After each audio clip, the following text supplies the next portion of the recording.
Hi there, this is Billy Earl on Delmarvalous Americana Live. You can find us on Pack 14, you can find us on YouTube, and on WSDL.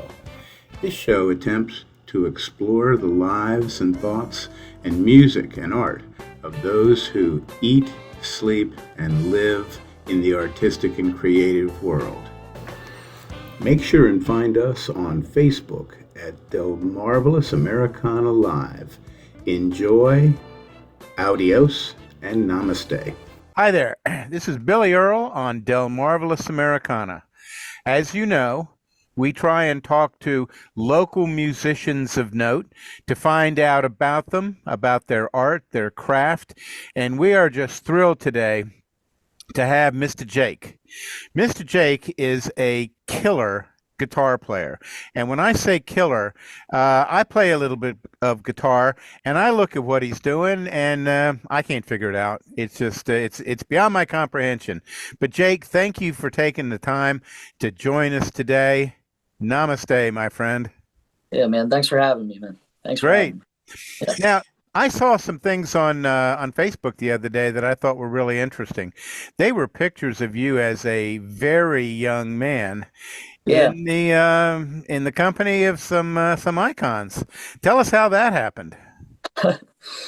Well, when I was about 15 years old, I started getting into blues music and learning to play it and stuff. And my dad actually heard me playing some of this stuff and got a kick out of it. You know, he just heard me playing this older music, you know, far departure from what I was playing, you know, more like hard rock and metal and stuff like that. Yeah. And there was this blues club in Wilmington back then called Fat Rick's up in Wilmington, Delaware. And he decided to take me out there to go hear some blues, you know. So we went out and there was a guy named Larry Garner was playing that night, I believe out of Baton Rouge.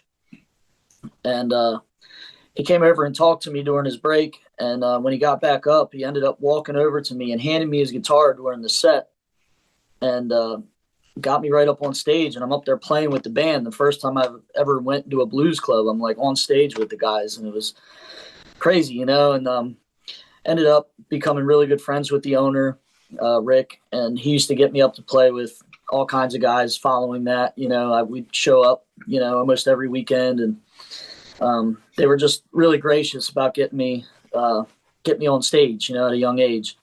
And also who was there that night was some of the people from the Diamond State Blues Society. Okay. And those were some of the pictures that you saw there with Eddie King and Eddie Shaw and the Wolfgang. Yeah, same thing. I mean, they saw me play and then they wanted to get me on stage. So they were just very gracious enough to give me the opportunity at such a young age to get to jam with some of these guys. And I have them all to thank, including my dad for taking me out there, you know? Yeah. Big props to Dad. Yeah. How old were you when you first picked up a guitar? 12 or 13, somewhere in there. Okay. What led to that? I don't know. I mean, I think every teenager kind of wants to be in a rock band at some point, you know what I mean? And, you know, it was the mid 90s. So it was, you know, Nirvana was sort of my Beatles in a sense, you know, like just that thing that, it was the reason I wanted to get a guitar, you know, Nirvana and Green Day, all that, Pearl Jam. So that's what I was learning, you know, that's what I wanted to do. And then when I really got into playing, when I started learning about music, you know, and studying it more, I was taking lessons and my teacher was just a fabulous teacher. He started showing me some blues licks, you know, and some just some lead stuff, some scales, and that led me right into the blues. When I found that style, it just clicked with me. It just something like a spark went off, you know. Yeah. And the biggest thing about it was the improvisation. Like I didn't have a concept of that when I was that age. It was like I just thought you had to learn the song, you know, and you do, but with blues and that style of music, it was like, wait, you can just play what you feel rather than play what's on the paper, you know, like I can right. You mean I can just like play and I don't have to, you know, and it just, something about that just really resonated with me. And I just never looked back. What's the first guitar you owned? It was a Strat knockoff, like a farmer's market special called a Lotus. Uh, yeah, unfortunately that got stolen. Um, but yeah, it was just a little Strat knockoff, and then went through a few different guitars, but still playing Strats mostly these days. That's pretty much it for me. Okay. Yeah. Have what else have you ventured out into playing? Just nothing, really, just Strats? Yeah, I mean, I've definitely, there's other guitars I like. I played some Tellys that I like, and PRS. There's a few of those I picked up, and the Strat for me, especially the one I play now, it's just such a workhorse. That's what I always say when people ask about it. I'm like, it's my workhorse. It's like you can just lay it in the corner. I'm not worried about it. It does what I need it to do. It functions well. I mean, knock on wood about that, because you never know. But yeah, man. I mean, it's just a Strat to me it's just a nuts and bolts kind of guitar. It's like I'm not worried about the thing. Going in and out of bars every night, in and out of the car. Yeah. It's just I mean, you could chuck it down a flight of stairs and it would be fine. you know. When you first started, who were you listening to? Well, like I said, I did start with more like rock and all that. Like I said, it was the '90s, so I mean, early on it was Nirvana and all that. But then once I got into blues and stuff, I mean, early on it was Stevie Ray Vaughan and Jimi Hendrix and BB King and Buddy Guy, Eric Clapton, and nowadays it's kind of everything, man. I mean, I go through a lot of different phases now, but I always kind of go back to Buddy. Jeff Beck's become one of my absolute favorite. I listen to him. And then I dig deep, there's a lot of guys. I mean, Robin Trower, I like, I go through phases where I put in a few albums in a row and get down on that. Jeff Healey, guys Yeah. like, and then, Roy Buchanan, Danny Gatton, I'll listen to sometimes. Yeah, man. I mean, it just goes on and on. I listen to everybody, really. Just go through phases. How much practice do you do every day? That depends. I play a lot of shows, so if I'm inspired, I'll write. I'll go through phases of writing.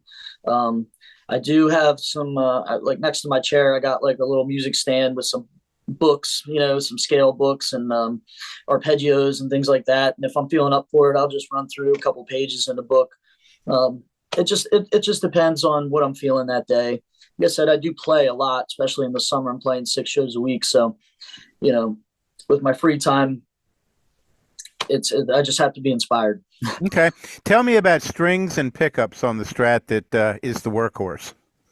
Yeah, the pickups are Lindy Fralin currently. Okay. I tend to swap those out every once in a while if I want to try something new or just need a different feel or something. But yeah, currently they're Lindy Fralin Blues Specials, and then my picks are Tortex. I don't know where the camera is here. There it is. There Yeah. it is. Yeah, Tortex 7.3s right now. Little bit of give, but overall pretty stiff. Okay. What size strings are you playing? They're 11s, 11 to 49. Okay. Dario.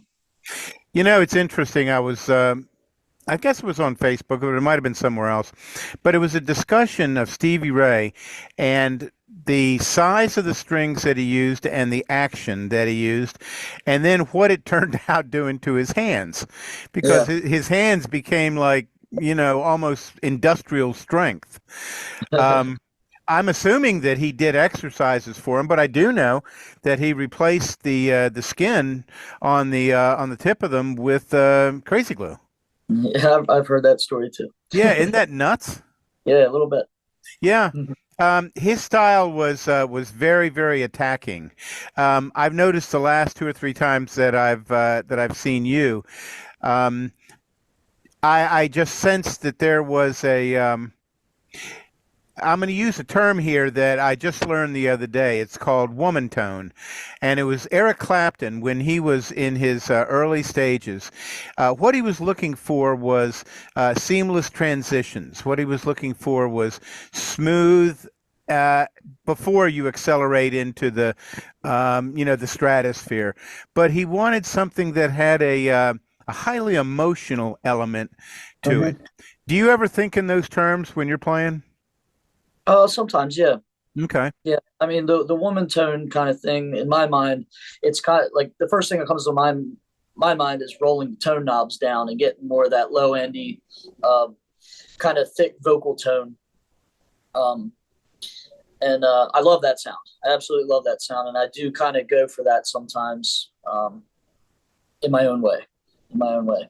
Um, but yeah, that's the cool thing about a Strat to me is like you can kind of get super bright and super attack, but you can also pull it back and get those sweet, warm sounds too. Like Yeah. guys like Eric Johnson and Jeff Beck and Clapton are known for those, as well as getting real. I mean, then you got Buddy Guy and Stevie Ray who are real in your face and that real a lot of presence and stuff like that. So yeah, I think that's a big reason why I've always gravitated towards a Strat as well. It's just because they can kind of do it all in that sense to me.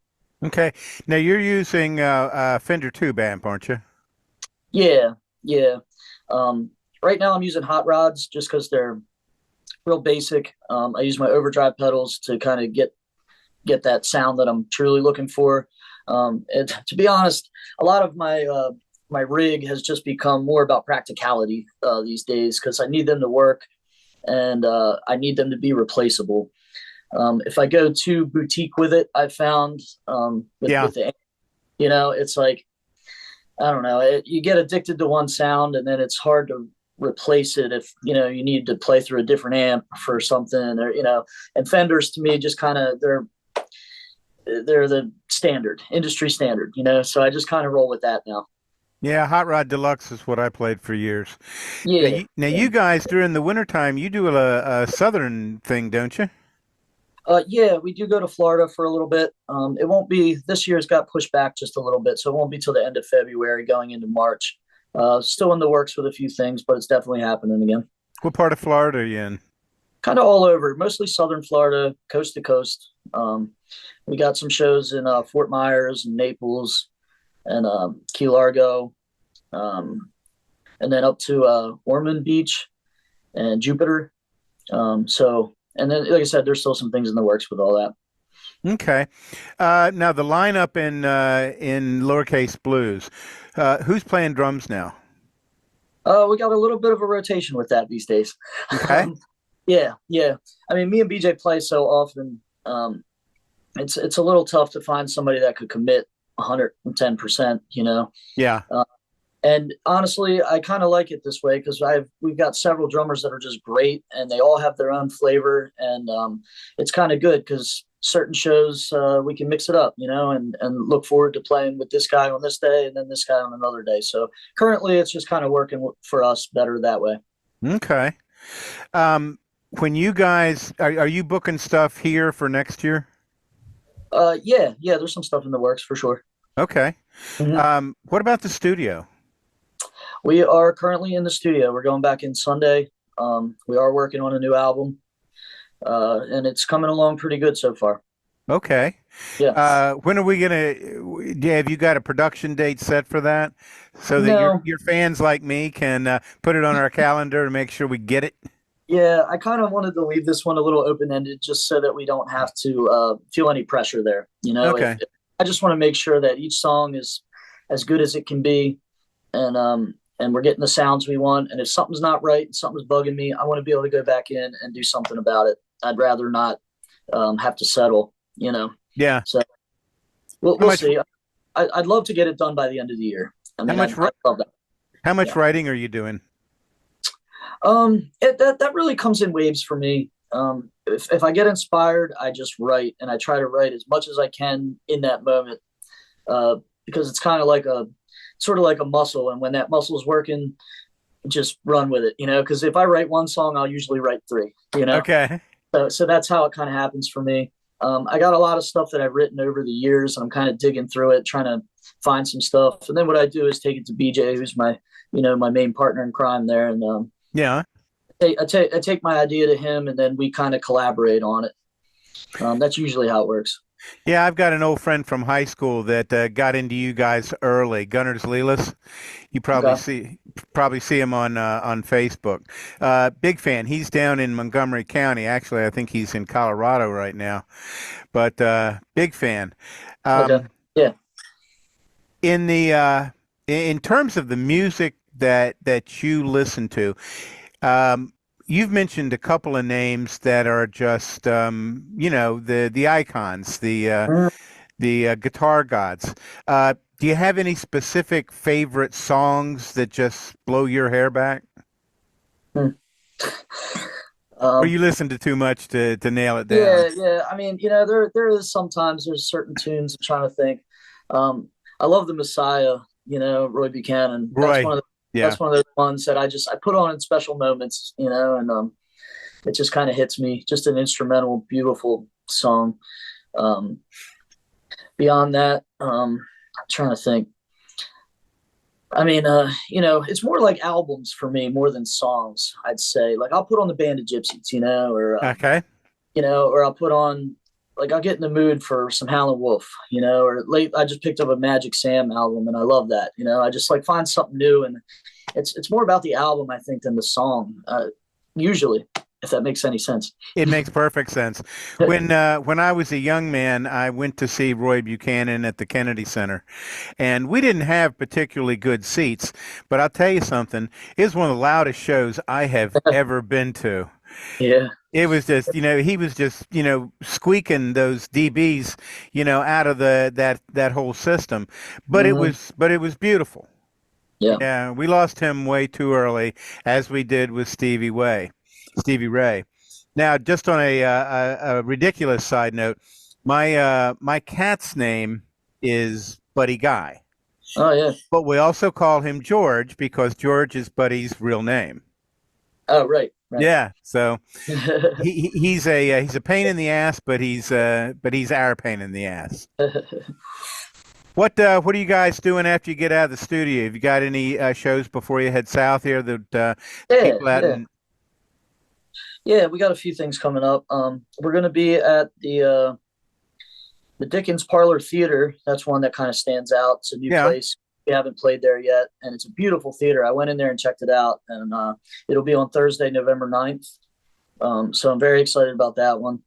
And then, we're still doing Cantina on Tuesdays, and we got Yeah. all of our stuff in the mix. We're doing, Beach Barrels down there in Ocean City, and, Bethany Blues coming up, a few different places. Rehoboth Ale House is a good one for us. We got a few shows we're playing up at the Queen Theater in Wilmington coming up with our friend Alicia Maxwell. Definitely looking forward to that. We're doing New Year's Eve down by the Bay Bridge at Cult Classic Brewery with our friend Sweet Lita, which is always a great time. Yeah, man. I mean, just shows all over. You can check out the website. It's got it all on there. I'm trying to think off the top of my head what we got, but there's a lot going on for sure. Is that lowercaseblues.com? .net. .net. Okay. Yeah. Lowercaseblues.net. Go there. Go see this guy. He'll blow your hair back. And for a guy like me that's totally bald, let me tell you something. That's an invigorating experience. Jake, thank you so much for your time.